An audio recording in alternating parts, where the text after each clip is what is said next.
Hello everybody and welcome to my open home. I'm Lisa Stafford and I am your property advocate. Now tonight I would like to talk to you about underquoting. What is underquoting?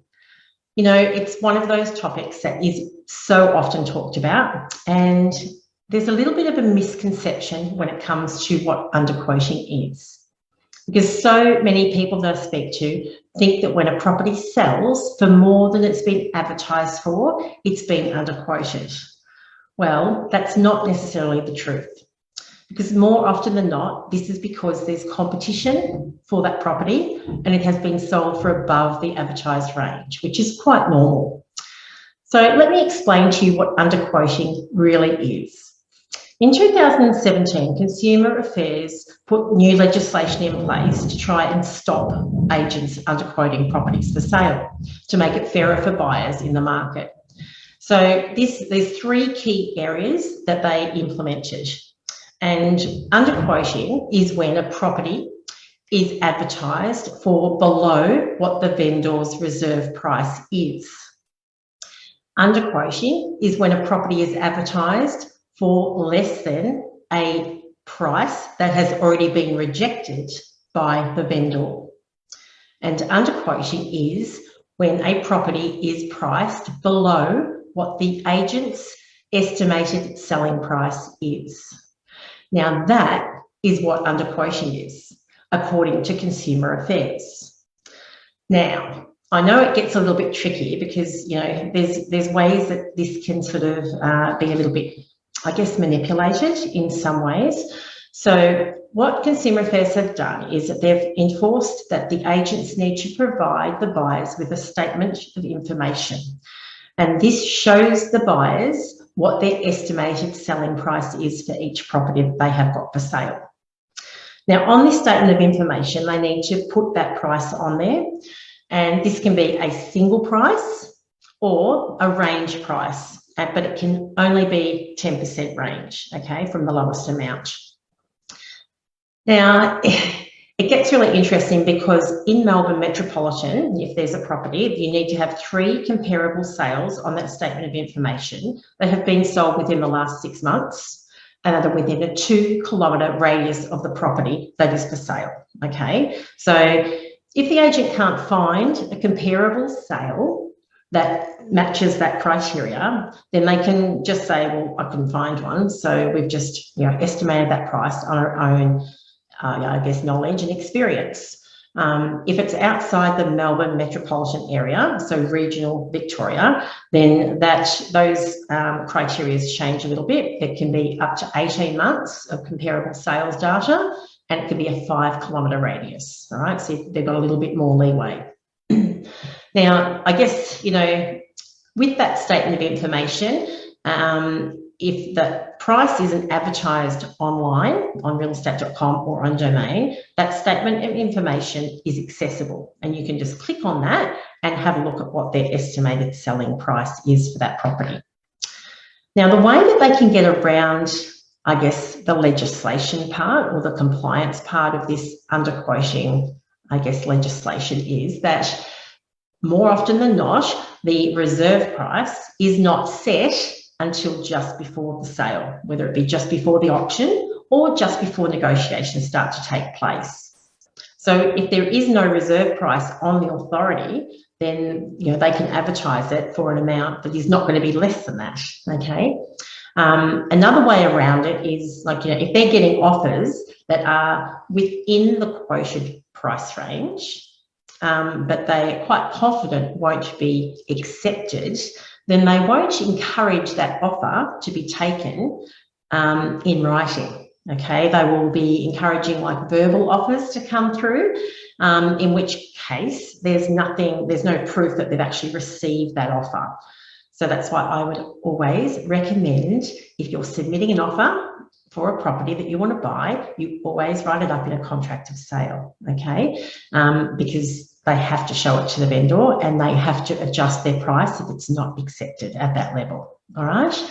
I guess, look, there's a couple of things I wanted to talk to you about, just particularly in regards to if you are selling a home. All right. So if you're a seller and you're interviewing agents that are going to be representing you and your property to sell it, I guess one of the leading questions, or one of the most frequently asked questions, is, well, how much is my house worth? What do you think it's going to sell for? So the agents, it's funny because most people think, oh, the agent that tells me the most is the one that's going to get the job. But I'll tell you something for free, that agent is not the one that's buying your house, okay? So they can tell you what you want to hear, but the most important question you need to ask them at this point is, how much will you be advertising this property for? All right, because sometimes it can be a little bit of a difference between what they're telling you they could achieve for you and what they would like to advertise it for. So it's really important that you understand how much they're going to advertise your home for, and that you are happy with that. And there is a bit of a sweet spot there, okay? And this is where it's really important that you shouldn't be setting your expectations before you've had any buyer feedback. Because, really, you can have your own expectations of what your property is worth. The agent can give you a guide of what they believe it would sell for in the current market, but you're not going to know what the buyer's value is until you start getting that feedback. And that's normally, within that first 7 to 10 days of a campaign, you'll get some really valuable information from those buyers and from your agent to give you, a really good strategy of where you should be setting your reserve price to get you the best result. But that's a whole different subject. So I guess, from a seller's perspective, these are really important questions that you need to ask. And a lot of that is around that whole underquoting, I guess, area. When you're putting your house on the market, you don't want to be pricing it too low, but you certainly don't want to be pricing it too high either. There's that real sweet spot, and it needs to be at a level that you are really comfortable with and confident that's going to, create that competition and show value to the buyers that are out there. Now, I guess, as a buyer, when you're looking to buy a home in the market and, you're looking at the prices that properties are advertised for, this is where the frustration can really set in. So my advice to you is this: you need to be able to do your own research around the price of properties. Now, I say it all the time, but I'm going to say it again. Remember this: when you are buying a property, the agent is not working for you, okay? The agent is working for the seller. So whilst you're relying on the information they're giving you, you really need to be accountable, and you really need to do that research on the pricing of the property that you're about to purchase yourself, all right? Or get an expert to help you through that process, because it's really, really important that you have a good understanding of what comparable properties are selling for, comparable to the property that you're wanting to buy. So don't look at what else is on the market. I want you to look at what else has sold, okay? Because that's real data, all right? If you see a property that's advertised for less than what the property you're wanting to buy, that doesn't really tell you much. That tells you that it's been advertised for that, but it hasn't sold.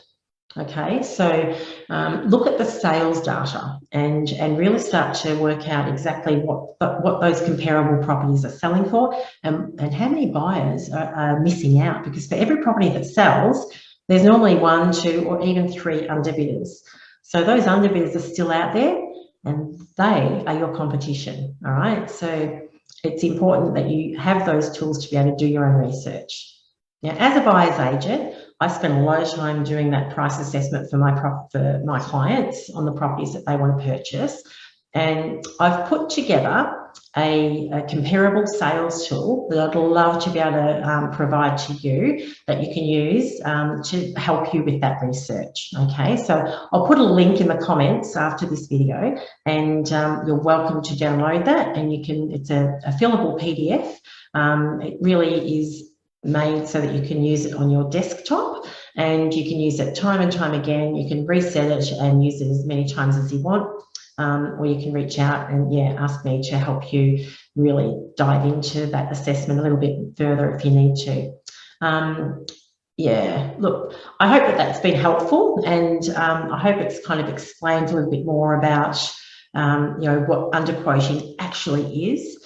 because, so many people talk about properties, particularly what we've just come through, properties selling for hundreds of thousands of dollars over what they've been advertised for.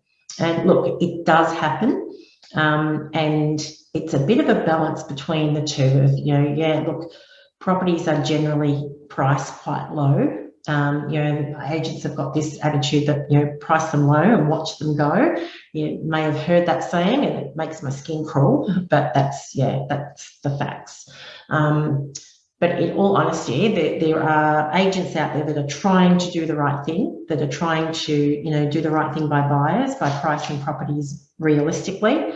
But what we're seeing in this changing market where, the power is shifting a little bit more to a buyer's market than it has been, a seller's market, which we're starting to see that little bit of a shift in, vendors' expectations as well. They're thinking, okay, I'm going to put my house on the market because, these results are out of the, just getting so great results. I really want to, jump onto that.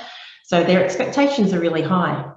And, that can have a really negative impact on the result that you're actually going to get, because if you price your property too high, if your expectations are way over the top, it's really hard to achieve that in a market that is changing. And when I say the market is changing, look, there's been a lot of talk about that as well, hasn't there? And, every time you turn on the TV or open a newspaper or even walk down the street and have a conversation with somebody, there's a lot of conversations about the property market and property prices and interest rates and just the cost of living.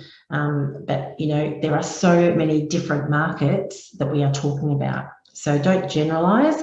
Good properties that are in good positions and presented right will always get good results. And, from a seller's perspective and from a buyer's perspective, you just need to, have that knowledge and, be able to do your own research so that you can make really good decisions, okay? Look, I hope this has been helpful, and if you've got any other questions, please feel free to reach out. I'm always here. I'm Lisa Stafford, and I am your expert in property. I'll see you next time.